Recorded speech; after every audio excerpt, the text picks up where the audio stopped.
సాంకేతికతలో తెలంగాణ ఇప్పటికే దేశంలో అగ్రగామిగా ఉంది. ఐటీ ఎగుమతుల్లో బెంగళూరు తర్వాత హైదరాబాద్ ఉంది. సాంకేతికతలో ఐటీ ఎగుమతుల్లో దేశంలోనే రెండవ స్థానంలో ఉంది తెలంగాణ. ఇక కేంద్రంలో మోదీ ప్రధాని అయ్యాక ఇంటర్నెట్ను అందరికీ అందుబాటులోకి తేవాలన్న సంకల్పంతో ప్రైవేటు సంస్థలను ప్రోత్సహించారు.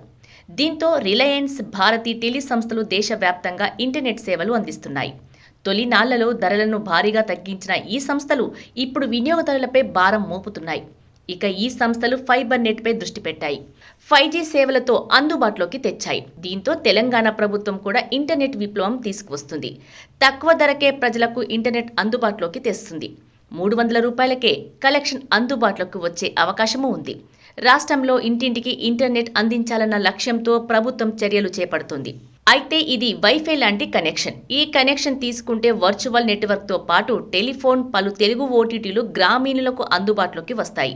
మొదటి విడతలో నారాయణపేట, సంగారెడ్డి, పెద్దపల్లి జిల్లాలోని 2096 గ్రామ పంచాయతీల్లో సీఎం రేవంత్ రెడ్డి డిసెంబర్ 8న ఇంటర్నెట్ ప్రారంభించనున్నారు.